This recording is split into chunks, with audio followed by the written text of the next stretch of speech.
We're going to call this meeting to order tonight, February 3rd, Board of Selectmen regular meeting.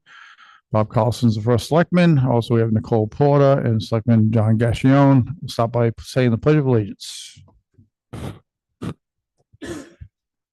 pledge allegiance to the flag of the United States of America and to the republic for which it stands, one nation, under God, indivisible, with liberty and justice for all.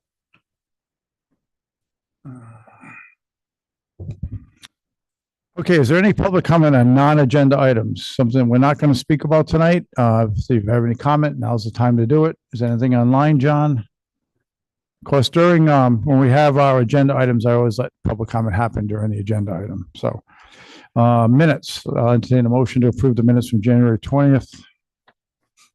Make a motion to approve the minutes from January 20th as written. Thank you. Do I hear a second? I'll second. Thank you, Nicole. Any discussion? Okay, hearing none, all those in favor say aye. Aye. Aye. Okay, 3-0. Next, any comments by either selectman? Anything that you want to talk about? John? No, not at this time. Trips around town? No, nothing. Okay, Nicole, you good? Okay, first selectman comments. Just one thing. So I got a call, as we know, and thank you to the highway department, the ambulance, the fire company, all the people that acted during the storms and keeping us safe. I really appreciate it. But I did get one call from I won't say the name, but a resident up on Grindstone Hill, and her daughter, who has some physical issues, lives in an apartment behind the house. It's like a auxiliary apartment, a separate building, and she walks about 60 feet to get to the main house. It was during the Sunday snowstorm, and she fell in the snow. She couldn't get up, and she was face down in the snow for quite a while. The mom, who's in her 80s, went out in her bathrobe, house dress, tried to get her, fell in the snow. So she couldn't get up. So she finally crawled back to the house, dialed 911, and Steve Sawyer, who lives on Fowler, got there first. And right after that, Logan got there, and Chris Case got there, and Gary Heber got there. And then basically this woman said that these four guys saved their lives. So I just wanted to say that it's amazing. People that work in emergency services, people that work in the highway department, going out at all hours of the night when we don't have to. This was in the evening. It's amazing what the work that these people do. And I just want to make sure that everybody appreciates. And I said to Logan, I want to say something at the meeting and mention those names again: Chris Case, Gary Hebert, Steve Sawyer, and Logan. Remarkable job. And that's what makes our town special, that we have that, whether it be the fire company, again, highway department, doing the things we need to do to get the work done. And I see a couple of guys here from the fire department. I just want to say thank you for all that you do. Yeah. There were definitely a lot of positive comments on social media as well. Except for the flag. But yes. Okay. All right, that's that for that. So now we have Lou Gendreau. We're going to talk about, and I didn't say that just because you're talking about this tax abatement. It just coincidentally happened at the same time. But Lou, we talked about this at the last meeting. We tabled it. There were some answers that you had to work on. You've since got those, and I'd like to put this to bed tonight if we can. So if you can just fill us in. I think that the big question was the percentages. I gave you I think Bob gave everybody a new copy of the They should have it. Ordinance. Was the percentages, and also I think there was question on if you did training, where that come under it and that kind of thing. Right. So the percentages now match what is on the worksheet. That shows the kind of money that an individual could get from doing this. I did misspeak on that last time, and training is not part of this. A percentage of from the activity, but this is just for activity for going on a call for this ordinance. Is that right? No, for us, with active members, the percentage that we use for everything. Calls, training, Oh, Charlie, I'm sorry. I really need to use a mic. Sorry. Because we're hearing it, but they're not. Those 5 people online are hearing you. So the percentage that is generated by the fire company off of our tracking software is the calls they go to and the trainings they're required to make creates a percentage. So that's where you get the percentage of how many calls and trainings they make. That gives you the number that would be used to it. Like a new member coming in has to make 20% of calls and drills. So that has to be their number they have to make, 20% of all those potential responses. And then it goes down through the years. You have to make 15%, 10%, and that would be the percentage to be an active member. So a person that's been there, we'll say 20 years, has to make 10% of the calls and drills. So that percentage together gives you what they remain active. They're an active member. That means they would qualify, say, for the program because they did their active requirements to be active. But that same person that, okay, they made 10%, they qualify for that lower tier. If that same person only is required to do 10% to be active, does 30%, then they would qualify for the higher tier because the whole point with this would be incentivize, come to more calls, come to more trainings, to be more active, that hopefully they would all, 10% people would be, try to be 20, 30%ers. So you get more out of the existing membership you already have. So that was sort of the hopes with the program is, yes, it's a benefit, but also getting more out of them. So you have software that you track this, is that it? Yep. So every fire call, every training that we have has to be imported into a system. It's I don't know if anybody heard of NARIS, the new national fire reporting database.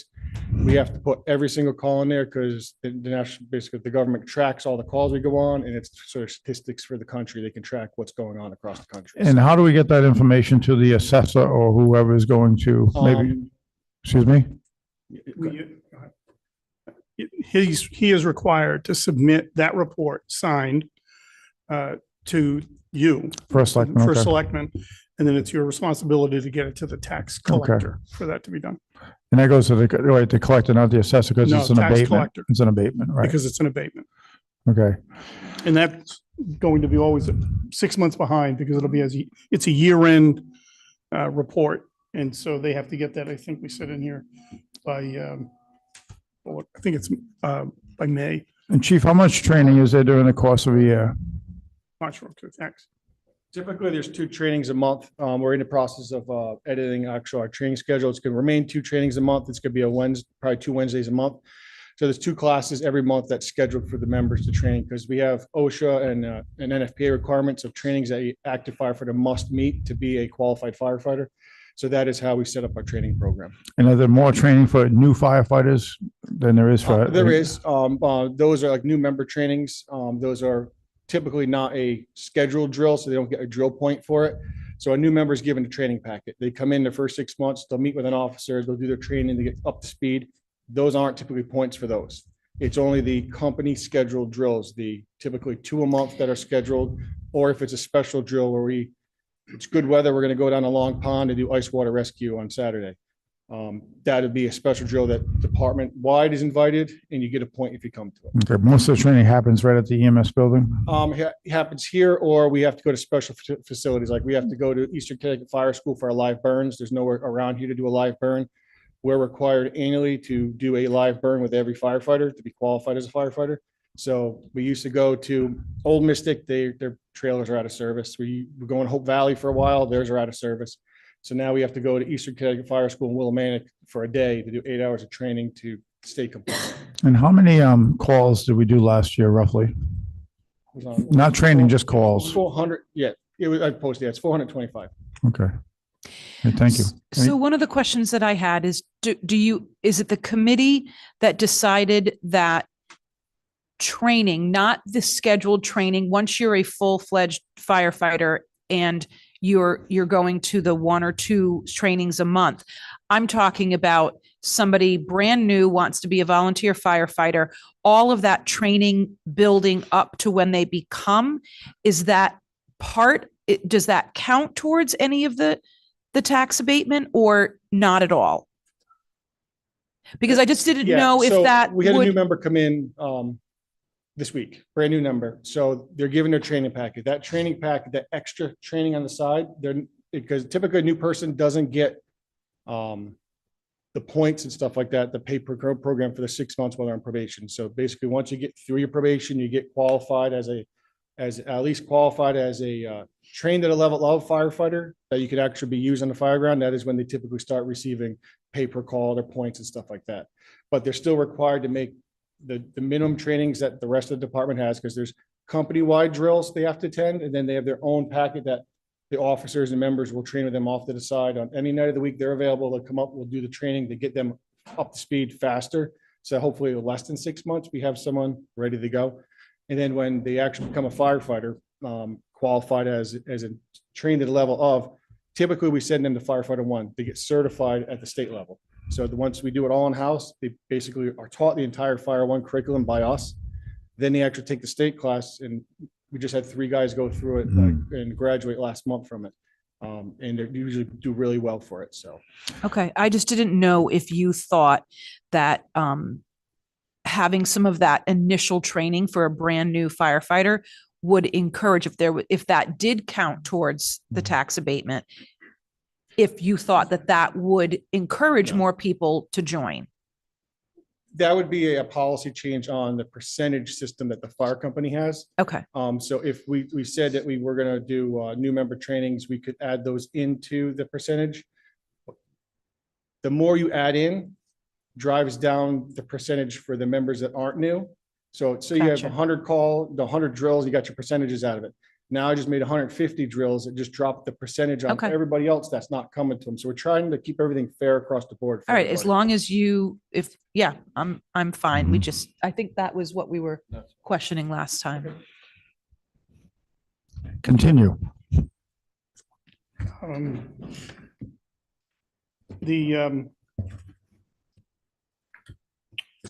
So as far as the ordinance is concerned, I think it's as written.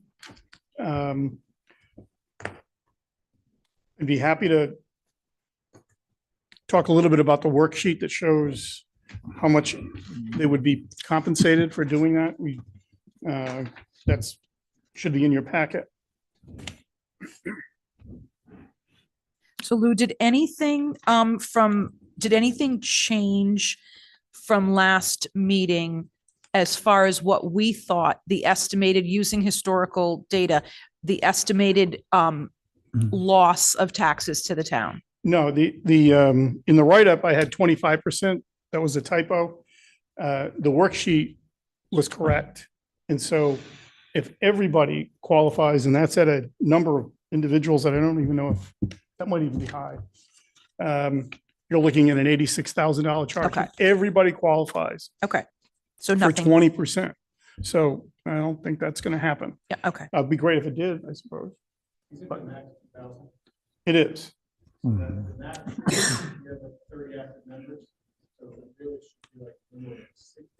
The sheet that I went off of, they had 43 names listed on it.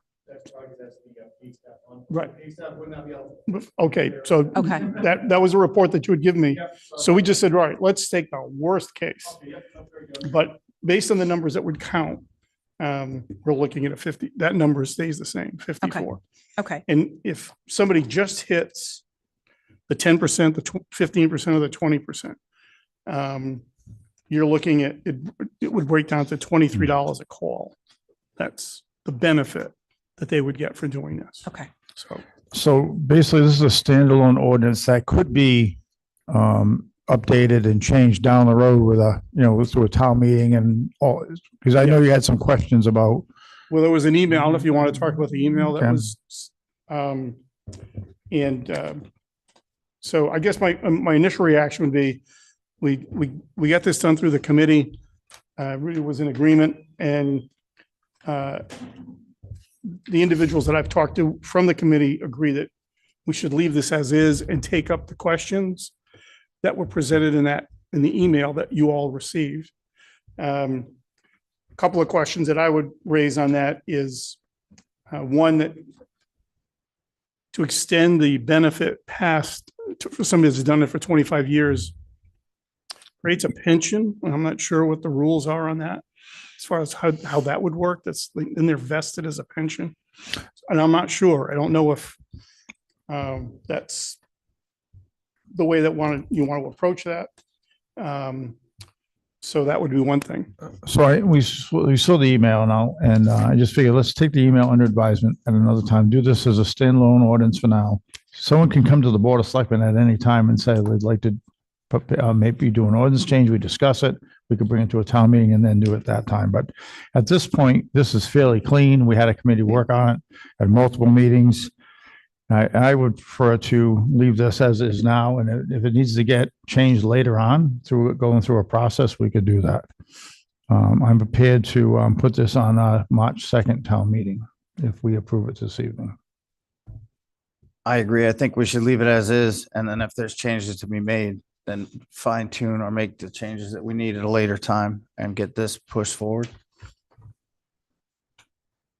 Okay, so I'd entertain a motion unless somebody else wants to speak on this potential ordinance. Anybody online? Okay, Selectmen have entertain a motion to approve, and then if we approve it, I'll put it on the call for the town meeting on March 2nd.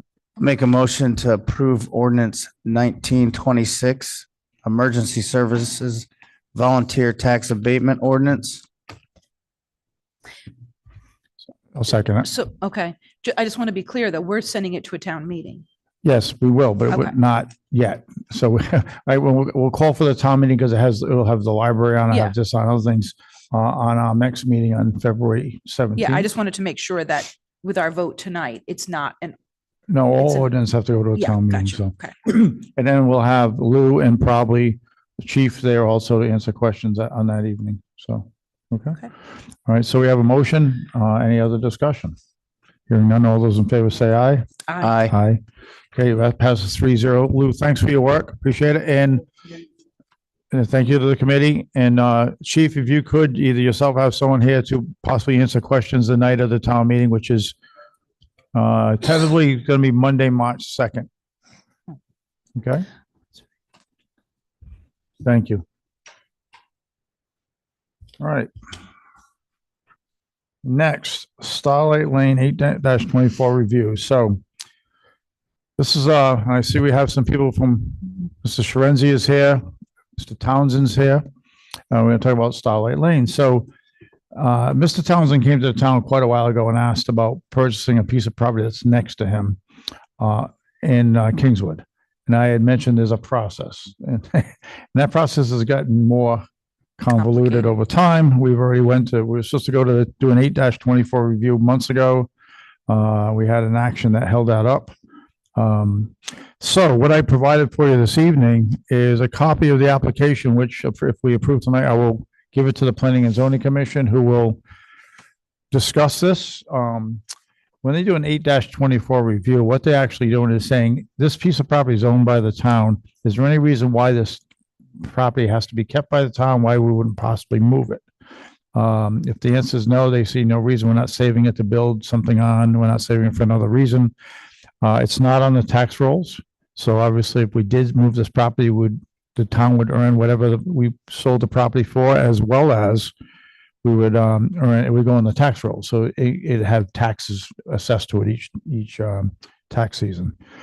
So with that said, so the process is kind of like this. So we got the meeting this evening to vote. If we vote to send it to an 8-24 review, Planning and Zoning will look at it on Thursday, February 12th.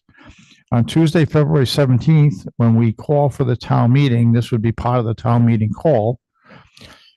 If approved at the town meeting, now, the thing is, excuse me, this is not going on town meeting because we don't have time, because I gotta take that back. This can't go to town meeting on the March 2nd because we have to advertise it.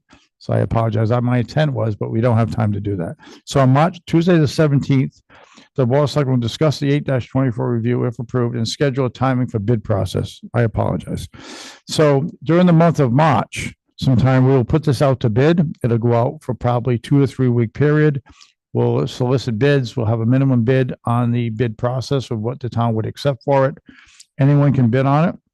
Once we receive all the bids, we'll decide on who we would approve, which bid we'd approve to sell the property to, pending a town meeting. On Friday, April 24th, we'll call the special town meeting, which is also the town meeting for the budget.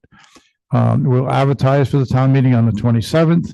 And on Monday, it's May 4th, it'll be on that town meeting call along with the budget. So I apologize, Mr. Schrenzer, Mr. Townsend, overstepped there saying it was going to be on the next town meeting. We just can't fit it in, as you can imagine. going through the process. So that's where we are. So the next step would be approve it tonight, give it to planning and zoning, and have them let us know if this is something that we would be able to sell or not. Then we go through the process of selling it. Do you have any questions on, or let's do this. Why don't I entertain a motion and then we can have discussion? We'll make a motion to send the 824 to planning and zoning for Starlight Town property. Second, did you say second, Nicole? Yeah, I'll second. Okay. All right, so we have a motion now, discussion. Is there any reason why we don't want to send this an 8-24? I can't see one, but Do we have any idea if anybody else other than the owner of the adjacent property is so we don't. So Mr. Town, testing, interested? I mean, that going up for public bid, that would be the downfall of potentially having somebody come out of the woodwork. Why they would want it, I don't know, but yeah, so what I think we do is, just to make sure everything was fair on the up and up, I would probably, all four abutting landowners, including Mr. Townsend, I'd send a letter to saying this is going to be advertised. Put it on the town website, advertise it where we normally advertise things like this. That way no one can say they didn't know. And then anybody that would want to bid on it, I did ask Mr. Townsend to speak to any of his neighbors ahead of time to see if there's going to be anybody coming out of the woodwork. I think he spoke to one neighbor, the other two, I think the other two neighbors didn't respond, correct? Okay, so, but I'll send them a letter anyway. Just to let them know it's going to be what the minimum bid is, when it's going to go on.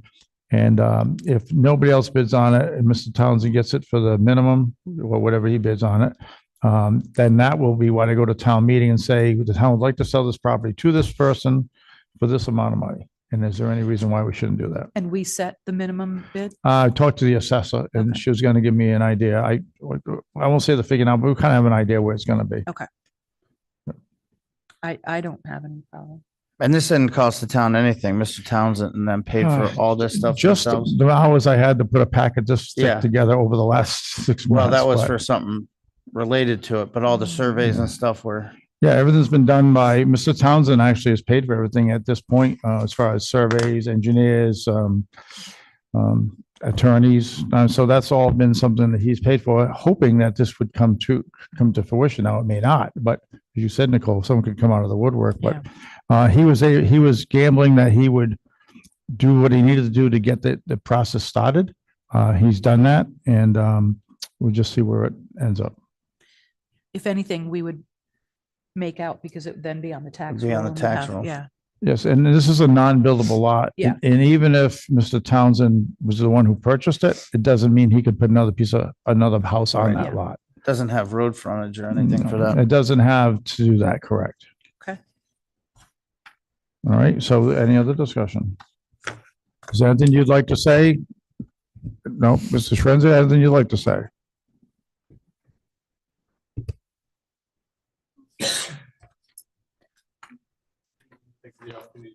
Of course.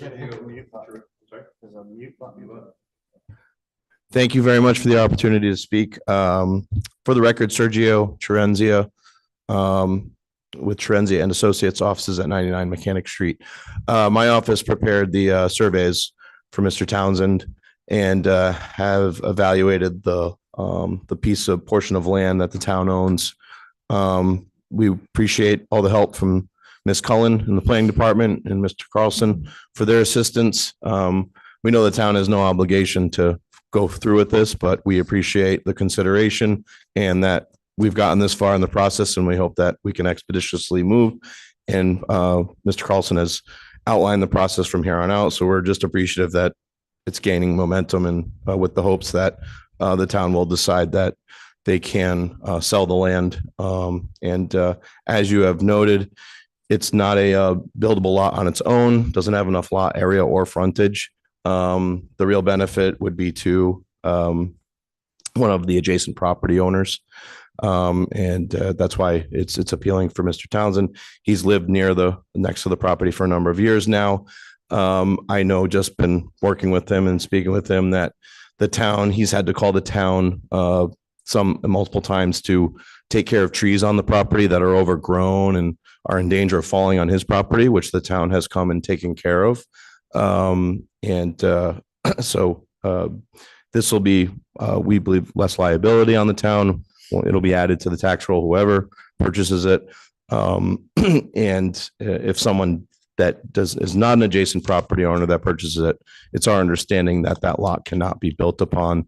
It would be sold as a non-buildable lot. But his intention is to merge it with his lot to expand upon the buildable land.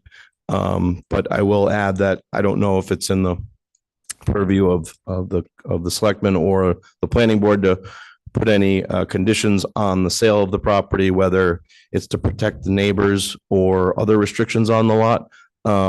Obviously, if it was sold free and clear, that's preferable, but we're not opposed to making sure that if Mr. Townsend were be the successful bidder, or if anyone were to be, that there'd be appropriate restrictions on buffers to the neighbors. He has no intentions of clear cutting the lot and making it a lawn. And he wants to respect the neighbors. And he's informed his most immediate neighbor that because she expressed that she just didn't want the trees cut down. Well, trees occasionally have to be taken down for safety purposes, but he has no intention of clear cutting to the property line. And he wants to keep a buffer to his property as well. Fences and buffers make good neighbors. So that would be the intent should he be the successful bidder on the property. So just some things to think about.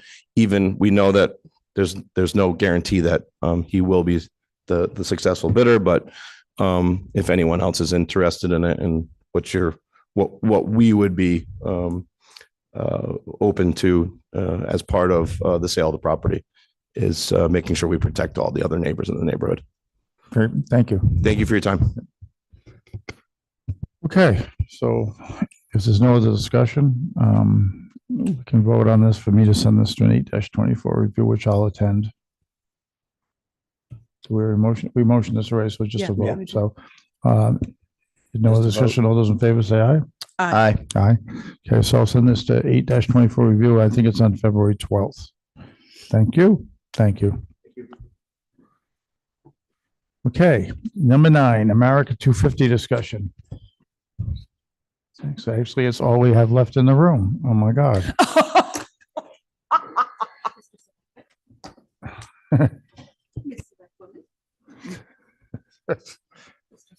Oh my God. There's no edibles with this? I mean, legal edibles, as I'm talking about. Yeah. Okay. Perfect. You couldn't put your hair up like in a bun or something? Love it. So We could I get that on camera, I feel right? like I'm watching Little Women 2 or 3 or 4. Anyway, go ahead, Jen. You're Jen, mute. hit the mute. See. All right. Oh, there we go. Yep. All right. So for anyone who might be online or watching this later, who I haven't worked with directly, my name is Jen Strunk. I am a Wheeler graduate, a professional event planner, and I've had the privilege of either producing or volunteering at some of our town's most loved events. Tonight, I am here to present the vision for North Stonington's America 250 celebration.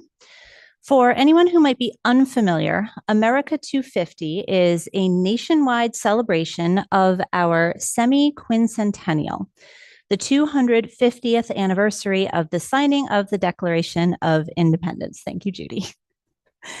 Every community in the country has been invited to celebrate, and being asked to spearhead this for North Stonington is a great personal honor for me.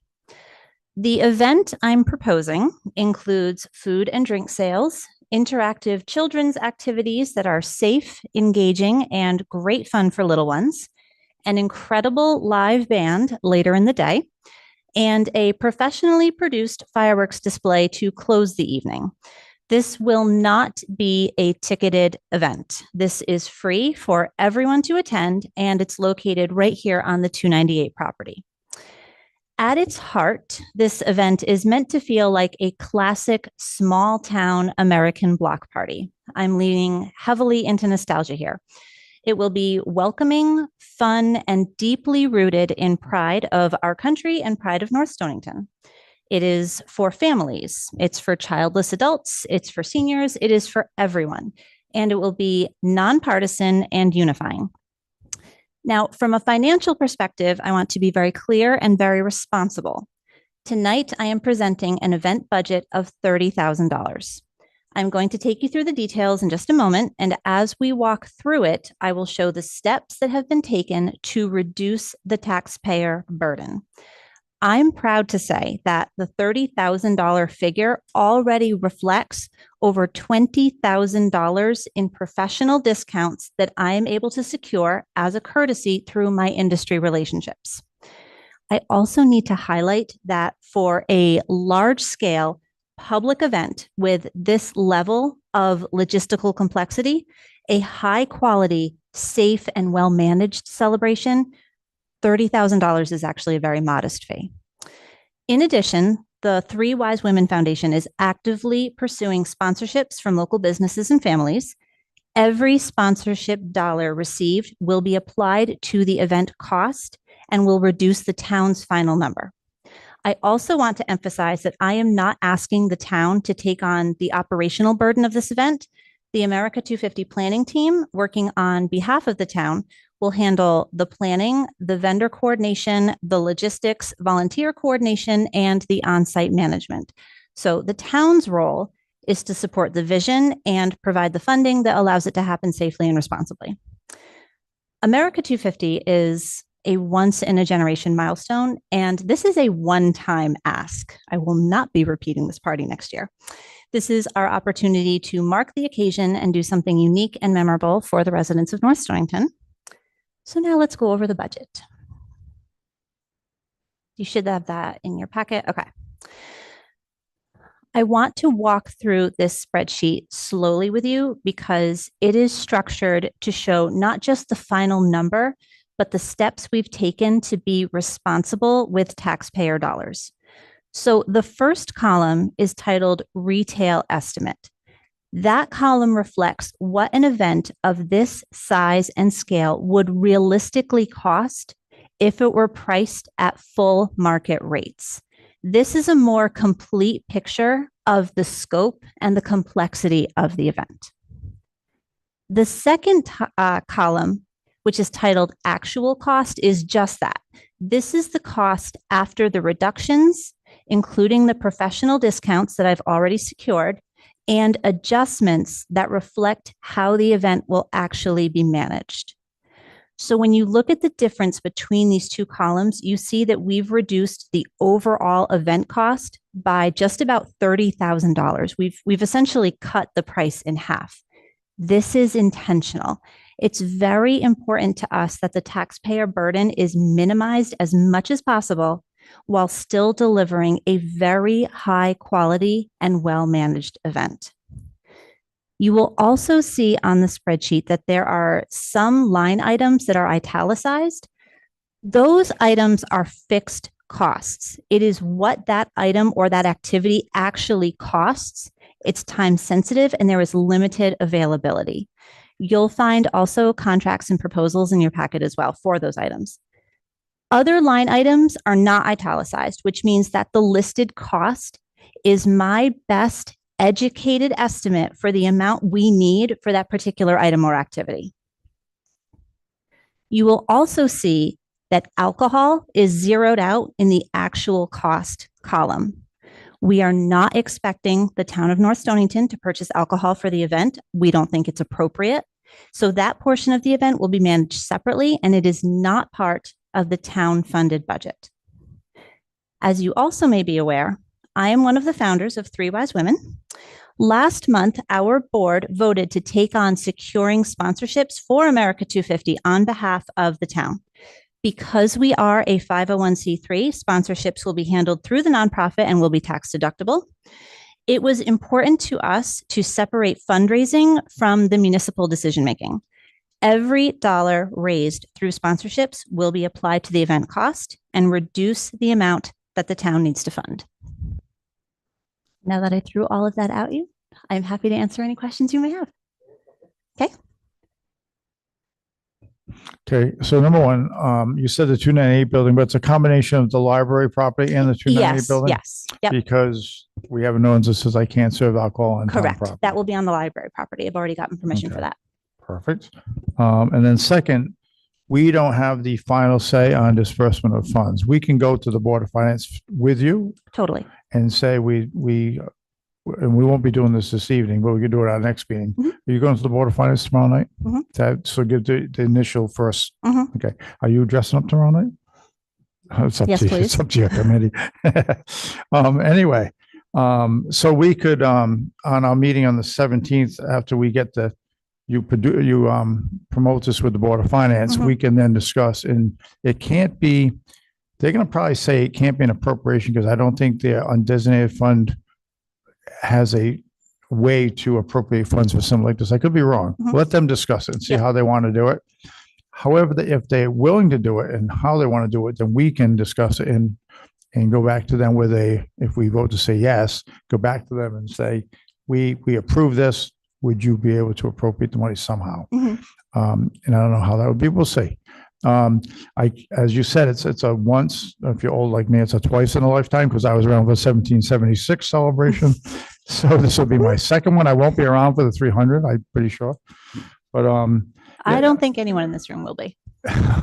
are we, have you coordinated at all with I know Historical is actually doing an event, not exactly at the same time. Mhm.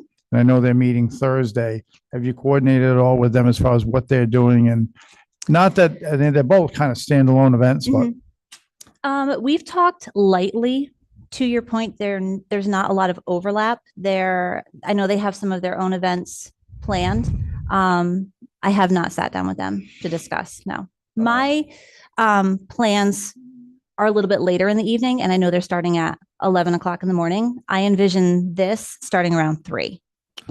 so I was thinking more in terms of a dual advertising of a day in North Stonington Mhm. where you could start with the historical piece at this time, and then this, as you call it, the 250 party starts at this time. Mhm. But it would be nice to people in town to know there's this bigger event and there's two main parts to it that don't compete with each other for the most. There's a little lap over, not much. It'd be nice to be able to do that in one flyer or one. Oh, absolutely. Yeah. Yep. Yep. Okay. Any thoughts on any of those things? Anything? So I just want to, am I off mute?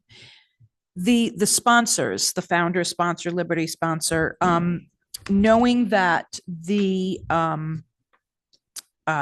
best estimated cost is 30,000 Mhm. and that is what, so I just want to be clear, are you asking for 30,000 from the town, or what happens as people donate per your different sponsor levels? And then what happens to that 30,000 that the town? So the idea, and this is what I need to work through with the Board of Selectmen and the Board of Finance, the idea is to ask to be approved up to that amount and hopefully not need all of it. So we would like, because events are a little bit different. Different vendors, different suppliers need to be paid at different times, different checks need to be written. So ideally, I would, and I'm not super well versed in how the finances of the town are set up, but ideally I would like to be able to draw smaller amounts to pay for the band, the fireworks, the rentals that I need, the tenting and things like that. So my ask would be no more than $30,000 and hopefully less. So we have in the past done a not to exceed number. We just did that recently with and maybe since you're in the budget with a budget line item on the Three Wives Women, Mhm. that may give us an opportunity to appropriate funds to that particular line and then draw from that line as needed. We might, because we've done that with other lines in the budget. Again, just most recently, we just did that. So the only challenge that we might run into with that is that this event is scheduled for June 27 and True, that's true. the budget year starts on the 1st, unless. Yeah, no, I'm talking about the budget we're in now. Right, but wouldn't that come into effect on the 1st No, of that's the July? budget we're planning now, the budget we're in now. So the Okay. budget Current right now budget. is a 25-26 budget. Okay, And if we think we're gonna run short on a particular line item, we can get an appropriation to up that line item. We just did that okay, at the last meeting. So it would be for the 25-26 budget, existing line item, which you have three wise women, $500 in it, right? yes, So we can say, okay, we're gonna exceed that by a little bit. a little bit. So that might be a way for the Board of Finance, and I can talk to them about if that makes sense to them to do it that way. Mhm. So then you're putting this money into that line. So now let's say they put 30,000, not to exceed 30,000. So now you have 30,500 in that line. Mhm. I'm not sure if you took your 500 yet or not this year. We did. Okay, so it'd be 30,000 in that line, and then you would draw from it. Then at the end of the event, when all the dust settles, let's say you spend 27.5, Mhm. that 2,500 that wasn't spent goes back into the grand list at the end Sure. of the, back into the, Yep. general fund at the end of the year. Mhm. So that's how that would work. But you're right. I can't put it in this coming budget. That would be Right. actually easier Right. because we could just plan for it, but we're not doing that. What line item are they under now for the exit? It's in the 30s, B30 something. You should have a copy of the budget with you, right? Just look at towards, look at the B30. B3012.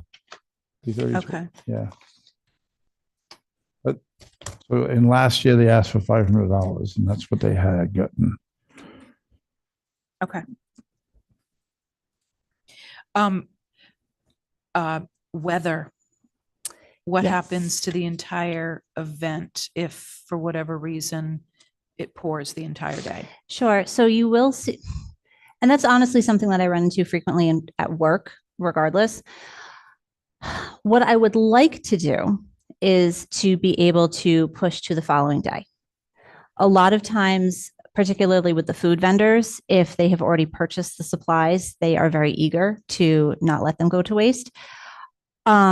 I need to check with the band if they would be able to push to the day. The tent rentals we have for the entire weekend. The fireworks hopefully would be able to push to the next day. Now, if we can't, something else that we would need to discuss is event insurance. And something that you can purchase as a rider to your insurance is unfortunately full event cancellation. In the event that it was pouring, it was a complete washout, the insurance would cover reimbursement for all of the expenses. So you'd look at next day, not the next weekend. Correct. Okay. The next weekend is the actual 4th of July. And a lot of the vendors that I've already spoken with have told me that they are completely booked because America 250 is a nationwide thing. Many, many towns are having celebration on the 4th. Like the fireworks vendor has already said, we can't, the band cannot. So pushing to the next weekend would not be ideal. I would rather push to Sunday if possible. So this is June 27th. June Correct. 27th, right? Fireworks, would they be on the athletic fields on the other side of the street? Yes. Is that where you're planning to do it? Mhm. In the open fields and Yep. nobody would be there except the technicians? Correct. Okay. Correct. And the fireworks vendor handles everything. They coordinate directly with town hall to secure the permits. They coordinate with first responders. It's all part of their fee. They are full service. They handle it all. What do you see as the hours of this event? 3 to, what do I have the band starting at? I want to say the band starts at 6:30 and plays until 9, and the fireworks would kick off at 9. Do they take like an intermission in there somewhere? They or- do. Yep. They take a 10-minute break. That's it? Yeah. Food trucks or Mhm. something? Yep. Yep. John, any questions? The timing with, this will have to go to a public hearing, right? To a town meeting Correct. for the appropriation as well. Yes, that point, that would have to do that, yes. But we have a town meeting on May 4th. Which right now we know that there's a piece of property on Starlight Lane and there's something called the budget on that meeting.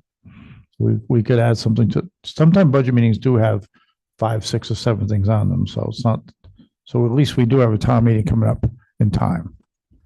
The other Oh, yeah. piece to this is there is a slight time sensitivity to being able to put deposits down. The band, I've already put a deposit down, which is fine. The fireworks, the tenting, there's a couple other contracts in there as well. They are holding the date as a courtesy, but as we get closer, they are probably within the next month to 6 weeks, they are going to say, we need signed contracts and we need something to show that you are committed. So not that we're in a particular rush, but I would like to do everything in my power to move this through as efficiently as possible. So I could try to get you on the March 2nd town meeting, but the only thing with that is I have to have the answer for the Board of Finance prior and they meet after us. So if we meet on the 17th, they meet on the 18th. If we make the call for the town meeting, we're going to advertise it shortly after if it's going to be a March 2nd town meeting. So we could have a special meeting after the 18th. If the Board of Finance agrees, we could call the town meeting on that Friday. I guess we do. Well, the existing meeting is fine. I just don't want to push this into April, May, June. You know what I Well, mean? we would be pushing it because the town meeting would be May Mhm. 4th. I thought you said it was March. That's the town meeting. I'm just saying, if we jump through some hoops, we might be able to get on the March 2nd town meeting, Understood. but the process has to take place. Sure. So it's really going to depend on what the Board of Finance wants to do.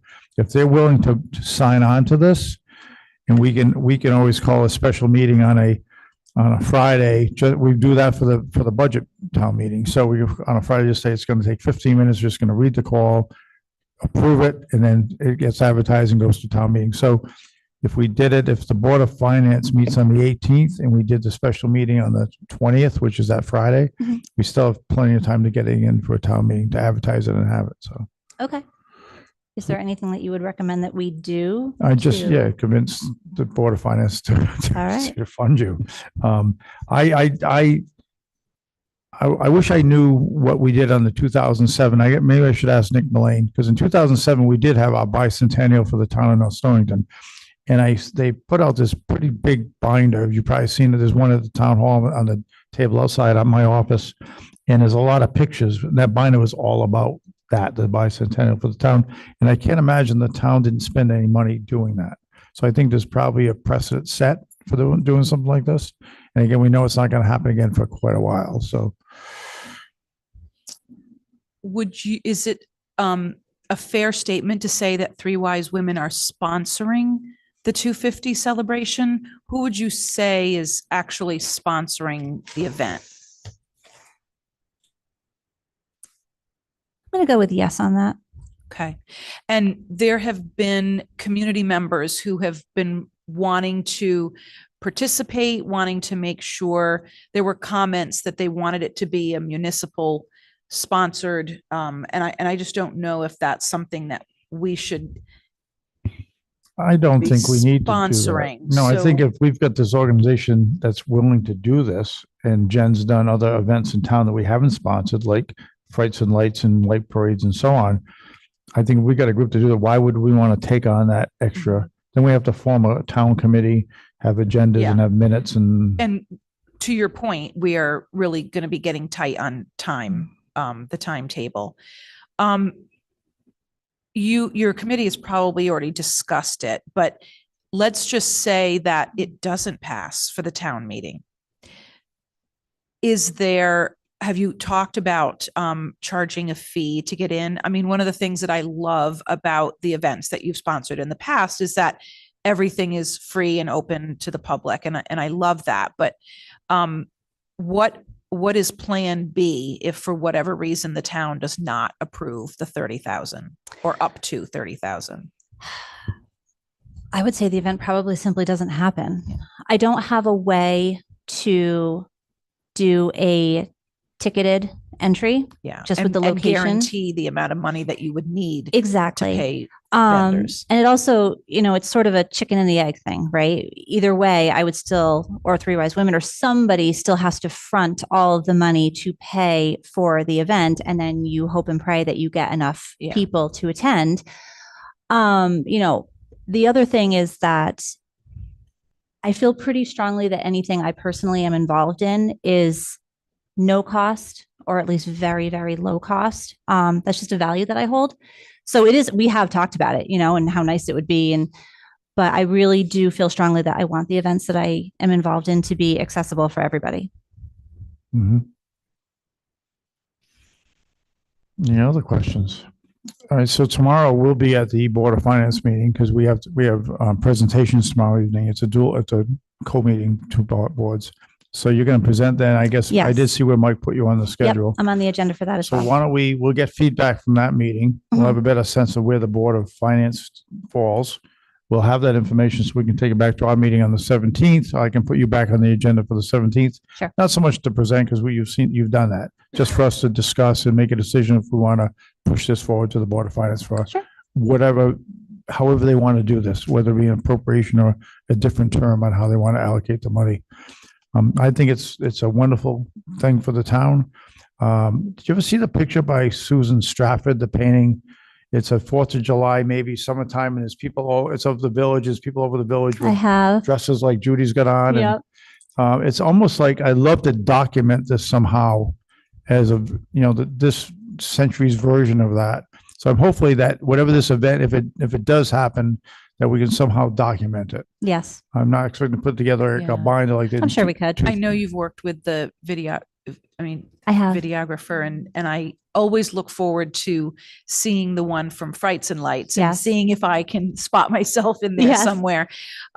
So that would be wonderful to have some Yes. type of a small movie to commemorate everything.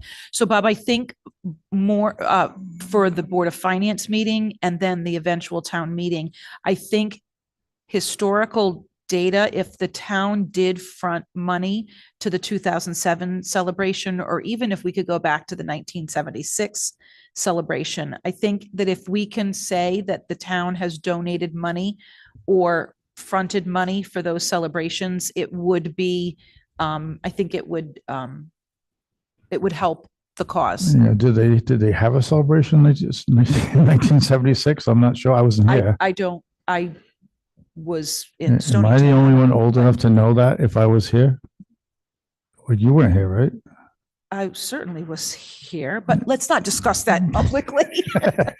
So, Oh, yeah, no, so in Stonington, I remember Oh, that we Stonington had had something when I something? was Yeah. little, but I just think that if we can look back, I don't know if Suzanne or somebody can do any research to look Okay. back to see if you remember the 2007, anything that we can say, listen, during that celebration, we were able to. well, I can talk to Nick about that. He Yeah. comes in every week, so Perfect. he'll know. He He's was the better first. than any He was the first records that selectman. we have. And actually, he could probably talk about 1770s, 1976. Yeah, stuff. exactly. The 1976. All right, let me get that historical data Okay. just so we can use that as part of the I just think argument. to that why. it would help. Okay, anything else? That's it. All right. Any other comments? Any comment online about this event, possible event? Anybody want to say anything? Mr. Mancini, can I borrow you for a second to say something about who you are and what you're doing statewide? Thank you. Since you came in, I figured I'd put you to work.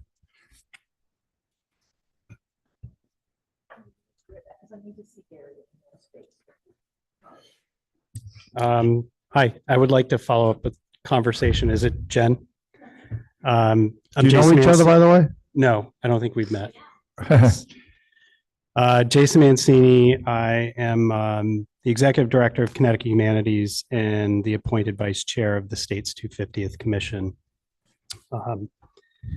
And so I'm working closely with commissioners on sort of lining up various events in Hartford and supporting events across the state with respect to the 250th. If folks online or in the room want to learn more about what we funded at Connecticut Humanities, you can go to ct250.org. We've awarded about $600,000 of grants to 50 or so cultural organizations around the state. We continue to work towards finding sponsorship, trying to get the legislature and the state to invest some dollars in the event in Hartford, but also for our affiliate organizations. I believe North Stonington is an affiliate of the 250th Commission. So we're looking towards doing that. We're also paying close attention to what has been allocated on a federal level. There was $150 million included in the one big beautiful bill. 100 million of that is going to Freedom 250, which is part of the White House's Task Force 250. Another 50 million is going to America 250, but we're not really quite sure how that funding is being allocated and whether or not any of the state commissions will see a dollar of it. We continue to argue for it. My counterparts across the country are hoping for some level of federal investment. And if we see it, hopefully you all will see it. But I'm happy to be a point of contact. You have my contact information, or soon will. But happy to connect you with my staff who are managing the commission's work, or anybody on the commission. Okay, so it's wonderful to have Jason living in North Stonington. And if you don't have contact information, if you could share it with each other, but hearing some of this information that we may have other ways to get some financing, if the state, maybe not through the federal, but maybe through the state, if they would grant some money that we could use, that'd be great, just to defray the cost a bit. But yeah, having the, did you say you're the deputy commissioner or Vice Chair. vice chair? Living in North Stonington, it's great for us. And you were here a little bit later. I was talking about how we have two events going on that day. The Historic Society is putting on an event, and they're actually meeting on Thursday. And then, of course, the Three Wise Women is this group putting on the event. So one is more historical, one's more a party, but together they form almost a perfect celebration. So yeah, I'm hoping that we can tie it all together as one wonderful day. Yeah, I think that's terrific. And I love hearing about sort of access for all. That's been a core tenet of the commission's work, is whatever we can do to support greater access. We want to. One of the things that we were confronted with, the governor established a commission in 2022. We have a certain charge of sort of bringing in historical and cultural community engagement, connecting with the other commissions around the country. But one of the things that we were confronted with was budgetary. And so we had to go from planning around, is the legislature going to invest millions of dollars? Or are they going to invest nothing? And so we found ourselves sort of scenario planning around various things. So I would encourage the same kind of conversation, and I'm happy to sort of think through some of that with you. Depending on where the town lands, where the state lands, where the federal government lands. I've been thinking about this since March of 2020, the week before the country shut down with the pandemic. So it's been on my mind a lot. And so we're in the final stretch here. We're 5 months away. Maybe even less at this point. Actually, no, it's exactly 5 months. 6 months, sorry. And so, time's winding down, and whether or not the funding comes, if nothing else, it would be a great moment to bring our community together and sharing space, sharing food, sharing history, and so on. So I would just encourage broad thought around that. Thank you. All right, Jen, if you need anything else, we'll see you tomorrow evening. Thanks for presenting. Judy, thanks for. I just want to, and I know that there's going to be further conversations about this. One of the things that I think you should highlight more, both tomorrow and at the town meeting, is the fact that you're waiving all professional fees for the planning of this and your with your group. I think that that's important to note as well. And then I just want to just echo what Bob said. Do hook up with the Historical Society so that we're completely transparent. They know exactly what you guys have planned and exactly what they're planning, so that there's no whatever. And then for the record, is your nonprofit looking for any and all volunteers to help with planning and or be on site that day? I just think that it's important to let everybody know that anybody can be part of this committee and be a worker bee and be able to help, myself included. So thank you. It's exciting. Okay, so we'll close that topic for this evening. We'll hear it again tomorrow evening. Thank you. Jason, thank you for stopping by. I appreciate it. Okay.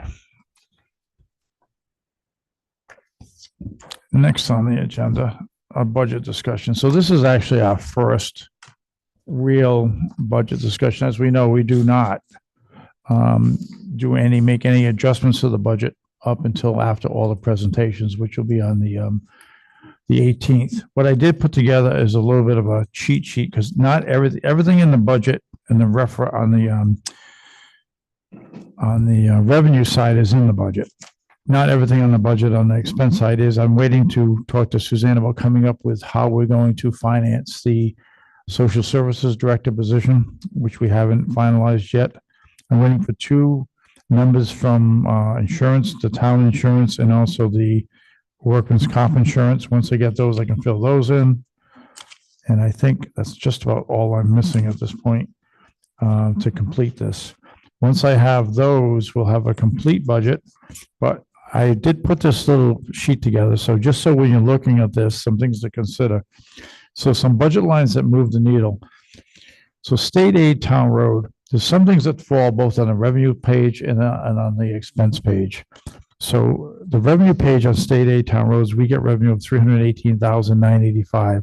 It's also on the expense page for the same exact amount. So the net taxpayer realizes there is zero.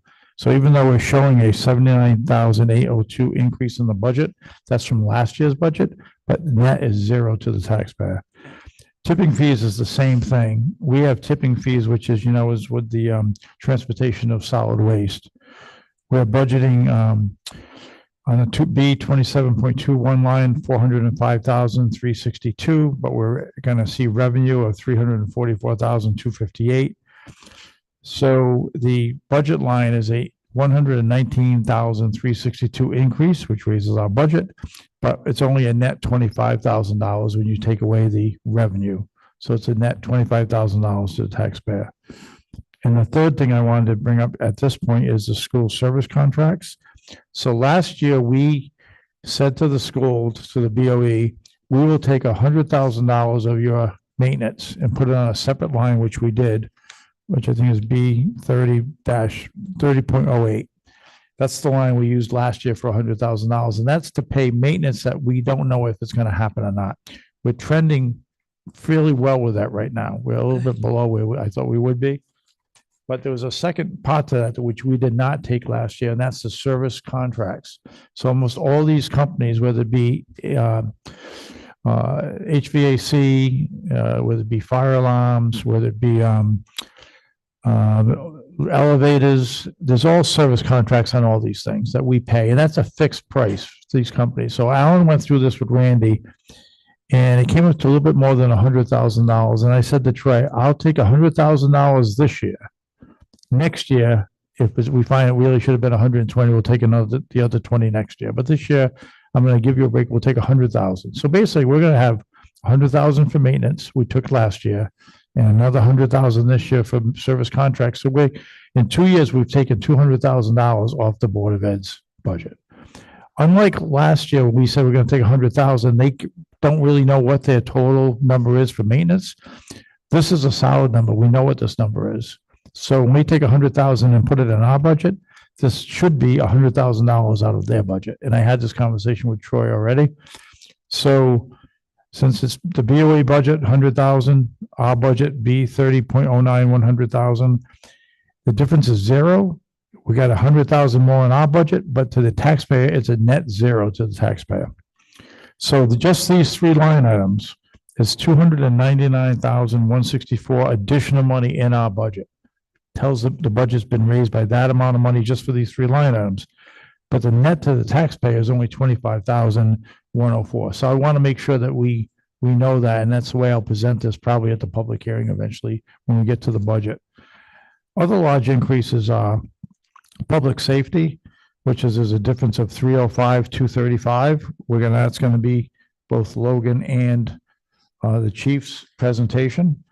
At this point, the taxpayer is picking up the 305, 235. So that's with no adjustments to that number. But that's what that number sits at right now. The Public Works Department, the total is 257, 619 additional money in the expense line. But when we take off the revenue line from the same money that's up above, it's actually a net 81,472. So again, when we're looking through the budget, these are things that move the needle on the budget. I just want to make you aware of those. A couple of things we did this year is we did a salary survey. So if you know how, and you will know, how tough it is to find and retain good town employees. It's not easy when you have other towns that are bigger than us offering more money. And we do things by comp time, extra days off around Christmas. We do things we can do that don't cost the town money to try to make it a great working condition. So in this particular case, we did a salary survey because we changed the IT department. We took somebody out of the union of IT, and we use Star Computers as our third-party IT group, and we don't pay any fringe on that. So Star does not get medical, pension, insurance. They don't have any of that from us. So we save about 30,000 on that. And then on the assessor's office, we brought in a part-time assessor, Jen, who works on Fridays. So we're not paying a 5-day-a-week full-time assessor anymore. So it actually saved about $30,000 there, not counting the fringe. So basically, we've saved probably closer to $60,000 overall. So if you take the 60 on the assessor's office and the 30 on the IT office, that's 90. That's well more than the salary survey came up with for our employees. So basically, we took 2 people out of the union and rewarding the employees we still have by giving them a salary survey to tell them, compared to Brooklyn and Preston and Scotland and Lisbon, any other town that's around our size, what they would be making there and where they fell. Would they be below the line, at the line, or above the line? And we found that we weren't that far off, but you'll see as you look at each one of those positions, you'll see that there are some increases, and they're not all consistent. You know, typically in usually in a normal budget year, if the union agrees to, we'll say, a 3% increase, then everybody gets a 3% increase. But this year it's a 3% increase, but also the salary adjustment. And you'll see some positions are different. So you may say that, well, why did this person get like an 8% increase and this person only get a 5% increase? Well, that's the way the salary survey worked. And we'll be going over that with the union rep. I think we're meeting with her either tomorrow or Thursday to go over the salary survey and what the results were. So that does move the needle some, but I think that what we saved, and I'll do a sheet on that for the Board of Finance, probably not by tomorrow, but when we start looking at adjustments of how much we saved in those 2 departments, and then how much all the increases with all the salary, what that added up to, and I think we're still going to be on the correct side of that.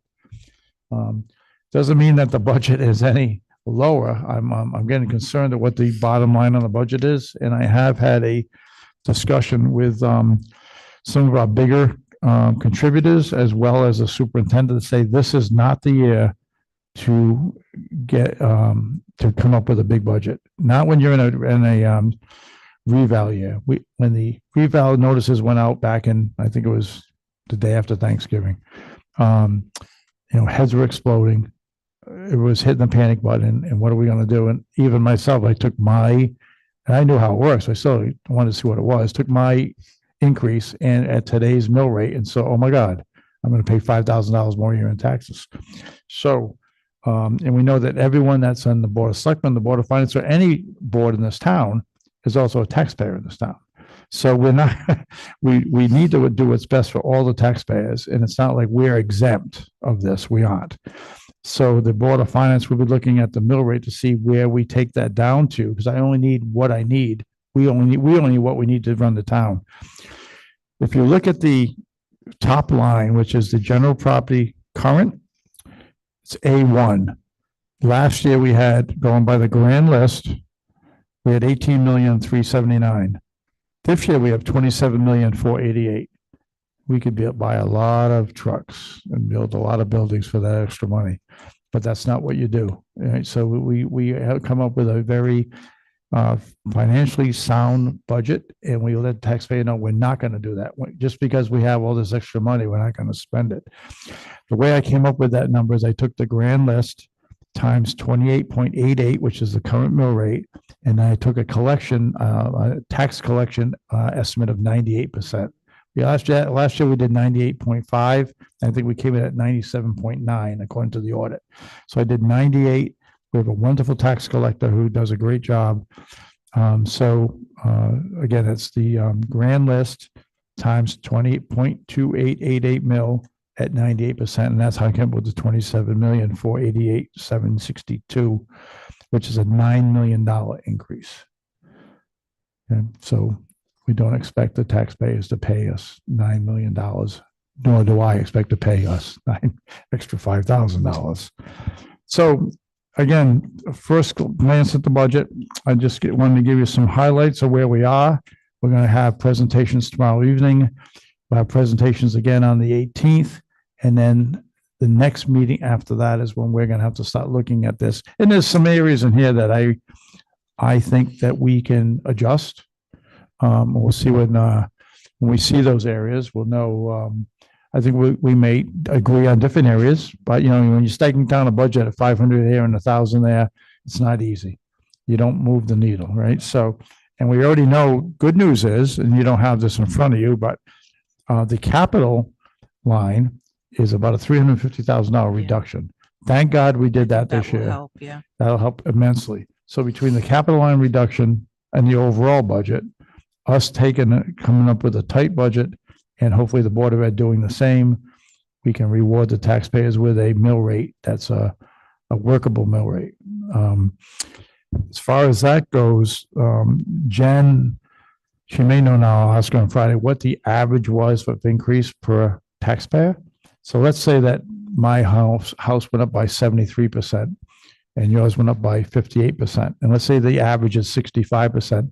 You can almost think with a mill rate adjustment, you'll be paying a little bit less in taxes, and I'll be paying a little more in taxes.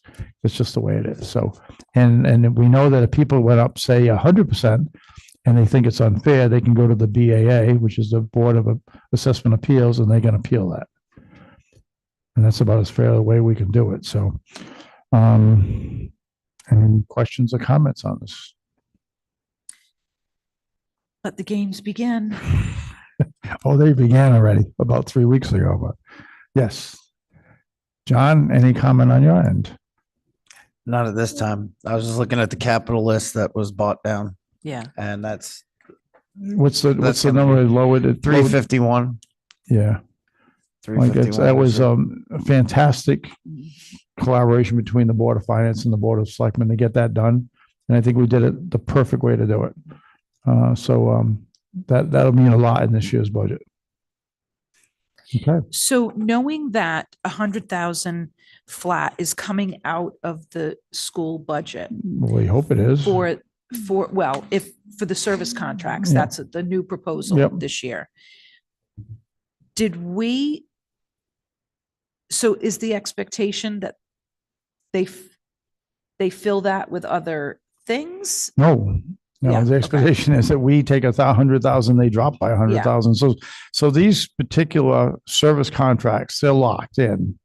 Unlike maintenance is, well, what if the HVAC goes and it costs us 32,000? We don't know that today, but it happens 3 weeks from now. So we have to pay that. So we estimated last year $100,000 in maintenance cost, which right now we're trending at about, through November, about 38%. So we're trending, right now we should be around 42%. So we're trending a little bit less.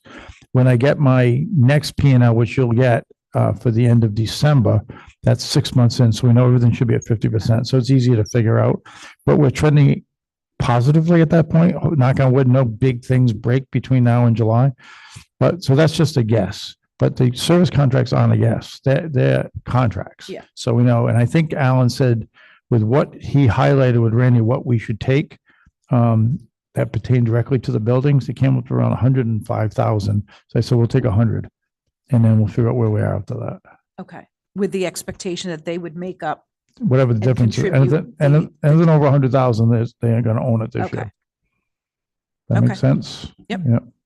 By doing that, consolidating, we'll be able to consolidate some of these contracts. But are we consolidating or will- just taking them off? So their no, so list? there's two parts. The budget part is taking it off their list. The second part is Alan works with Randy to see if we can consolidate. Okay. Like they use an Otis elevator, we're not. We're using somebody else. We're using Kone elevator. So that's what we're gonna look and see if we can get similar vendors to do similar things. Unfortunately, the biggest one is MCOR, which does the HVAC. There's very few companies. They're a big, big company. I know when Brett was here, he had asked for us to look at a few other companies, and Alan did. And a lot of the small companies didn't want to touch it. You know, they said, hey, no, it's way too big. We don't deal with schools. We kind of over barrel with some of these people, because it's just, it's nice to say, let's go get 3 bids, but there's not always people out there that will give you 3 bids. Yeah. So that is part of the fine tuning, John, of trying to get the school and the town working with the same people. So we're not using 2 different vendors. Anything else? Okay. Is it 7 o'clock tomorrow, right? 7 o'clock tomorrow. We'll sit. So what I'm going to do is John will run IT. Myself and you will sit over here. The Board of Finance will sit the rest of the chairs, and then they'll present it. So after Michael calls his meeting to order, we'll call our meeting to order. We'll let them run the meeting. We'll sit there for the presentations, and when the presentation's over, I'll look for a motion to adjourn our meeting. Then you can leave, stay. I'll probably stay to listen to whatever they're talking about, policies, whatever. But at that point, our meeting's over. Okay, and they'll continue on with their meeting. Okay, that's it. Old business, I have nothing. Is there any public comment? Actually, you skipped 11, Vietnam veteran. Oh, recognition sorry. discussion. So do you remember? You do. I don't know, Nicole. I don't know if John did. We did a Korean War in this room, a Korean War appreciation night of Korean War veterans. Charlie Smith was here. Mac Ray was here, who unfortunately passed away right after that. Ann Norwalk was here because her husband was in the Korean War. We had probably about 50 people, and we had like little snacks and stuff. And Lieutenant Governor Bysowitz does this. He came down. Heather was here. Greg was here. And the selectmen were here. I think you were here, I think. I don't remember. You When didn't- was this? It's probably 2 years ago, Yeah. I 2.5 don't years remember. ago. Anyway, so we did that. And then she reached out last year and said, we want to do it again, but this time for Vietnam veterans. And I said, well, it's a much bigger number. I don't think we could fit it in this year. This was in the fall. I said, why don't we talk about this for the spring? So right now the date is going to be April 20th. So April 20th, which just happens to be the same night as the public hearing on the budget. But we're doing it at 4 o'clock in the afternoon. You're doing the recognition at 4 in the afternoon? It's from 4 to 5:30, 4 to 6, probably 4 to 6. Is there no other option for No. a different day? No, unfortunately. That's okay. So is it going to be, but here's the thing, we're not doing it in this room. We're doing it in the same room as we do in the public hearing on Monday. It's going to be I already talked to Troy. It's the gym at the elementary school. So I'll run out of there at 5:45, run over here and do the public hearing on the budget. That should be rewarding. Internet now is compiling all the names and we will be sending out invitations sometime in March to all the Vietnam veterans or surviving spouses. I talked to, because it's at 4 and goes from 4 to 6, which is dinner time. I talked to Cheryl Haas, and they're going to provide pizzas for us and some salads and some bottles of water, basically. And we'll set that up over there. So we'll have pizza and some, I heard Lebanon did, and they had water and cupcakes. I go, cupcakes at dinner time? So we're going to have pizza. Okay. So Cheryl's going to work with us on that. How are we advertising?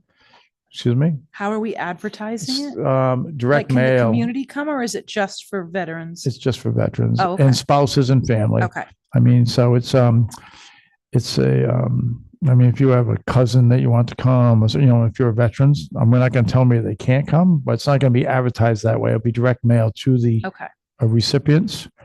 Then if the last time after Lieutenant Governor Bysowitz speaks, they take a microphone, walk around, and have veterans tell stories about their time in the service, which is kind of a tearjerker. So bring your Kleenexes and for that. It was very touching when I heard Mac Ray talk last time and Charlie Smith, and it's actually a wonderful evening. It's unfortunate it's the same night as another big night for us, but it is what it is. So, and I did ask her if we could hold off from last fall to now, because there was so much going on, and we had the election, and just a lot going on. So April 20th, 4 o'clock, across the way. And that night at 6:30, we'll have the public hearing here, which none of this is, the Veterans is in stone. Public hearing hasn't been advertised. So it is on a budget schedule though. All right, so that's that. Any questions about that? All right, old business, I have none. Is there any public comment on anything we spoke about tonight or anything else? Anything online? Ladies, anything there? Okay, next meeting. So Jen wanted to let you know that we made a mistake and we said the next meeting was February 3rd, which is actually tonight. So the next meeting is actually February 4th, which is tomorrow. It's a joint meeting. We know we have the public hearing on February 9th, which is across the way, and that's a 6:30 start. And the next Board of Selectmen meeting is February 17th. That's the next regular meeting. I entertain a motion for adjournment. I'll make a motion to adjourn. Second. Okay, all those in favor say aye. Aye. Aye. Okay, we are adjourned. Thank you.